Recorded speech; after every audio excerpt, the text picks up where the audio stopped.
Use quadratic formula to solve the following equation for x. हमें equation दी है, quadratic equation दी है और उसमें बेटा हमें सॉल्व करना है for x. Solve for x का मतलब एक्स की वैल्यू फाइंड करनी है। तो हम बेटा इसको क्वाड्रेटिक फॉर्मूला से कैसे कर सकते हैं?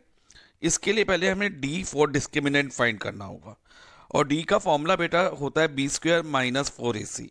ये आपको माइंड में रखना है फॉर्मूला। और फिर एक्स की वैल्यू क्या होती है? Minus b plus root D upon 2a और minus B minus root D upon 2a। Because ये क्वाड्रेटिक इक्वेशन है तो इसके मैक्सिमम 2 जीरोस निकल सकते हैं, तो इसलिए हम इसकी एक्स की दो वैल्यूज कंसीडर करते हैं। ओके, अब हम पहले डी निकालते हैं। डी कैसे निकालेंगे बेटा? जो हमें गिवन क्वाड्रेटिक इक्वेशन है ना, उसको क्वाड्रेटिक इक्वेशन की जनरल फॉर्म से कंपेयर करो। General form of quadratic equation क्या होती है? It is a x square plus b x plus c is equal to zero. On comparing बेटा, ए एक्स स्क्वायर को आप इसकी एक्स स्क्वायर वाली टर्म को एक्स स्क्वायर वाली टर्म से कंपेयर करो, तो ए की जगह आपको क्या दिख रहा है इधर? A B. तो that mean A is equal to A B है। और बी एक्स वाली यानी कि मिडिल टर्म को आप मिडिल टर्म से कंपेयर करो, तो बी एक्स की जगह, बी की जगह इधर क्या आ रहा है बेटा कंपेयर करने पे? B square minus A C. So B is equal to B square minus ए सी। और कांस्टेंट टर्म सी को कंपेयर करो, constant term of this last term, third term को हम कांस्टेंट टर्म लेते हैं। तो सी की जगह इधर क्या है बेटा? Minus B c. देखो साइन को साथ में लेना है, अगर पॉजिटिव हो तो प्लस बी सी होता।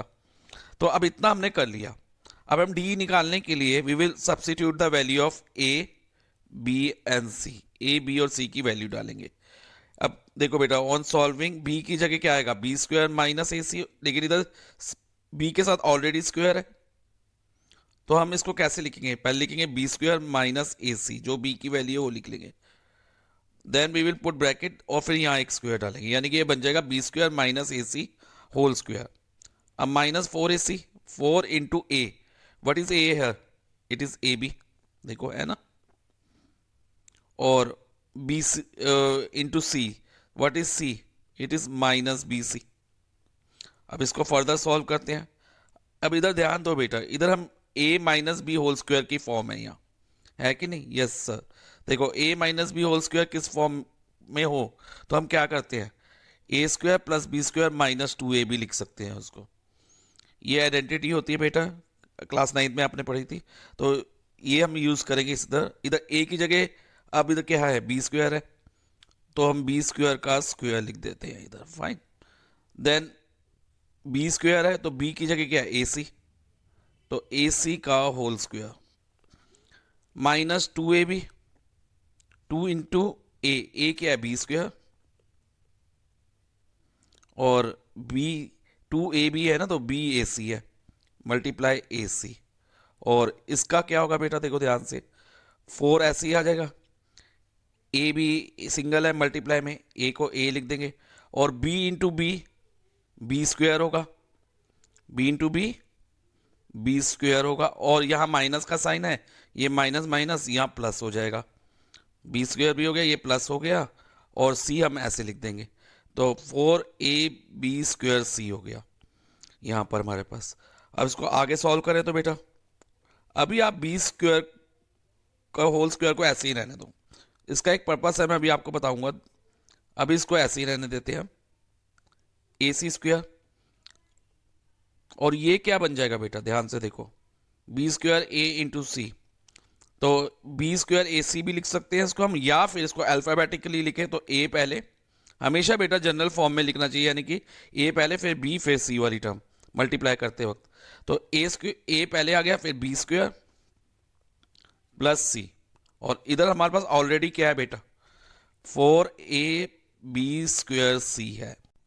नेक्स्ट बेटा, बी स्क्वायर होल स्क्वायर हम एज इट इज लिखेंगे, फिर ए सी होल स्क्वायर भी एज इट इज आ जाएगा। और इन दोनों को हम सॉल्व करेंगे, -2ab² सी प्लस 4ab² सी। माइनस प्लस माइनस, 4 माइनस 2, 2 आ जाएगा, और साइन ग्रेटर का, तो ये हो जाएगा +2ab² सी। अब बेटा ध्यान से ऑब्जर्व करो क्या ये इस फॉर्म में कुछ कुछ लग रहा है कि ये इस फॉर्म में होगी, आइडेंटिटी की फॉर्म में, ये वाली A plus B whole square कि राइट हैंड साइड को ऑब्जर्व करो, A square plus B square plus two A B. हाँ, हो सकती है कि इधर स्क्वायर है, इधर भी स्क्वायर है, इधर टू है। ये चेक करना है कि क्या ये ए बी की फॉर्म है। देखो ए स्क्वायर तो बन रहा है क्योंकि ए की जगह बी स्क्वायर है का होल स्क्वायर है, बी स्क्वायर का, और इधर बी की जगह ए सी है और यहाँ पर ए सी का होल स्क्वायर है। तो ए स्क्वायर बी स्क्वायर तो बन रहा है। क्या टू ए बी भी हो रहा है या नहीं, ये हमें वेरीफाई करना होगा। तो टू ए बी चेक करने के लिए इधर ए की जगह क्या है, बी स्क्वायर, ओके बेटा, और बी की जगह ए सी है। तो ये क्या ये टू ए बी स्क्वायर सी बनाएगा? यस, पहले ए लिखेंगे फिर बी स्क्वायर सी। अभी मैंने आपको बताया अल्फ़ाबेटिकली इसको मल्टीप्लाई करके लिखना है। तो ए बी स्क्वायर सी, तो ये मैच कर रहा है, तो इसका मतलब ये इस पे हम ये आइडेंटिटी यूज कर सकते हैं। तो अब ये इस फॉर्म में है, तो इसको हम A plus B whole square की फॉर्म में लिख देंगे। और इसलिए मैंने यहाँ पर इसकी स्क्वेयरिंग पहले नहीं करी थी, ओके। और जनरली आप देखोगे बेटा इस टाइप के क्वेश्चन में जब यहाँ पर दो स्क्वायर होंगे, टू ए बी होगा, तो यहाँ पर ये आइडेंटिटी एप्लीकेबल होगी ही होगी। तो अब यहाँ पर बी स्क्वायर प्लस ए सी का होल स्क्वायर हो जाएगा, क्योंकि इस फॉर्म में ये दिया हुआ है। देखो A square plus B square plus two A B, इसको हम A plus B whole square की फॉर्म में लिख दिया। अब फर्दर बेटा हमें क्या निकालना है, रूट डी। रूट डी के लिए पहले हम इसको, क्योंकि ये पावर टू है, उसको दो बार लिख लेते हैं, ठीक है। अब इस square root of b square plus A C whole square निकालना है। तो ये क्या रहेगा बेटा, यानी कि रूट डी का स्क्वायर रूट लेना ना, डी का रूट।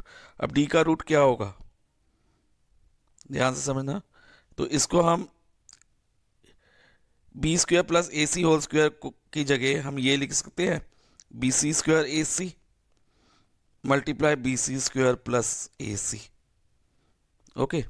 और अब देखो बेटा दो बार आ रहा है ये, तो इसकी पेयरिंग करें, तो स्क्वायर रूट में हम पेयरिंग करते हैं ना, स्क्वायर रूट ऑफ फोर निकाल होता है, तो टू इंटू टू होता है, तो टू एक बार ले लेते हैं। तो इधर बी स्क्वायर प्लस ए सी इंटू बी स्क्वायर प्लस ए सी को हम बी स्क्वायर प्लस ए सी लिख सकते हैं रूट डी के लिए। तो ये रूट डी हमारा फाइंड हो गया। अब नेक्स्ट हमें एक्स की वैल्यू निकालनी है। तो अब हम जो क्वाड्रेटिक फॉर्मूला में एक्स वैल्यू डालेंगे और एक्स निकालेंगे। ये क्वाड्रेटिक फॉर्मूला है हमारा, तो एक्स की निकालते हैं बेटा, हम करते हैं इस क्वेश्चन को। तो अब x इज इक्वल टू, अब फॉर्मूला में यहां पर क्या है, माइनस का साइन है, तो पहले माइनस का साइन डाल दो। देन b की वैल्यू, b की वैल्यू क्या है बच्चे, देखो इधर ध्यान से, b is equal to B C square minus A C है, यस सर। तो यहां पर आप b की जगह बी सी स्क्वायर माइनस ए सी लिख दोगे, plus root d. Root d हमने अभी फाइंड किया, बी सी स्क्वायर प्लस ए सी, तो इसको आप यहां पर लिख दो बी सी स्क्वायर प्लस ए सी। बेटा इधर देखो मैं ब्रैकेट यूज कर रहा हूँ, ये मोस्ट इंपॉर्टेंट है, क्योंकि जब भी बाइनोमियल है उससे बड़ी टर्म्स हो ना, तो आपको ब्रैकेट जरूर यूज करनी है। ये भी आपको पता चल जाएगा क्यों करनी है। अब टू इंटू ए, डिनोमिनेटर में क्या है, टू मल्टीप्लाई ए किसके इक्वल है, ए बी के, देखो इधर, तो टू ए बी हो जाएगा। अब हम ब्रैकेट ओपन करते हैं, पहले हम ये वाली वैल्यू फाइंड करें, then minus B minus root D upon two A अलग से करेंगे, ओके। अब देखो बेटा ये ब्रैकेट ओपन करें, तो माइनस बी स्क्वायर और माइनस माइनस प्लस ए सी। अब ब्रैकेट अगर बेटा हम ना डालते तो ये माइनस ए सी रह जाता, जो उससे हमारा सम गलत हो सकता था, ओके। तो अब ये बी स्क्वायर प्लस ए सी हो गया। अब प्लस का साइन है, तो प्लस बी स्क्वायर प्लस ए सी, ओके। अब जब भी बेटा ब्रैकेट के बाद माइनस का साइन आ रहा हो तो ब्रैकेट जरूर डालना, ओके। सो अब minus B square plus B square cut हो जाएगा और डिनोमिनेटर में हमारे पास टू ए बी है, is equal to A C plus A C, twice A C हो गया, upon two A B. Two का टू और टू कैंसिल हो गए, ए और ए कैंसिल हो गए, तो एक्स की वैल्यू सी अपॉन बी आ गई। अब एक वैल्यू में एक्स की मिल गई। अब सेकंड वैल्यू फाइंड करते हैं एक्स की। अब सेकंड वैल्यू बेटा एक्स की क्या है, minus B minus root D upon two A. तो x is equal to minus B, B की जगह b की वैल्यू क्या थी बेटा, अभी हमने यही सब्सिट्यूट करी है, बस इसमें बिल्कुल सेम है, लेकिन यहाँ प्लस की जगह माइनस है, तो इसको आप एज इट इज कॉपी कर दो, लेकिन यहाँ प्लस के साइन को माइनस से रिप्लेस कर देना, इसको एज इट इज कॉपी करना है। देखो इधर ओनली प्लस की जगह यहाँ क्या आ गया माइनस, बाकी एज इट इज लिखा है। तो इधर भी ए की जगह ए भी आ गया है डिनोमिनेटर में, जैसे इधर भी ए भी था। अब again opening the bracket, X is equal to, अब ब्रैकेट ओपन करें तो बेटा minus B square minus minus plus ए C, again minus B square और माइनस प्लस माइनस ए सी अपॉन 2ab। अब देखो बेटा इसमें इस बार माइनस बी स्क्वायर कैंसिल नहीं हो रहा, उसकी जगह क्या कैंसिल हो रहा है, प्लस ए सी माइनस ए सी, और minus B square will become minus 2b square हो जाएगा अपॉन 2ab। फाइन। अब देखो बेटा 2 और 2 कैंसिल हो गया, और बी स्क्वायर और इधर बी है डिनोमिनेटर में बी, यहाँ पावर कुछ नहीं है तो 1 है। अगर बेटा बेस सेम हो तो एक्सपोनेंट के लॉ के अकॉर्डिंग हम पावर्स को माइनस कर देते हैं जब डिवाइड करते हैं, तो ये डिवाइड ही है ना, b square divided by b, तो पावर माइनस होगी तो 2 माइनस 1 1, तो न्यूमरेटर में 2 माइनस 1 1 हो गया, बी की पावर 1 हो गई, 1 नहीं भी लिखेंगे तो चलेगा अपॉन ए, और साथ में ऊपर न्यूमरेटर में बेटा माइनस का साइन है, तो x की second value minus B upon A हो गई। तो इस तरह से हमने बेटा इस इक्वेशन को सॉल्व कर लिया, x is equal to C upon B और x is equal to minus B upon A.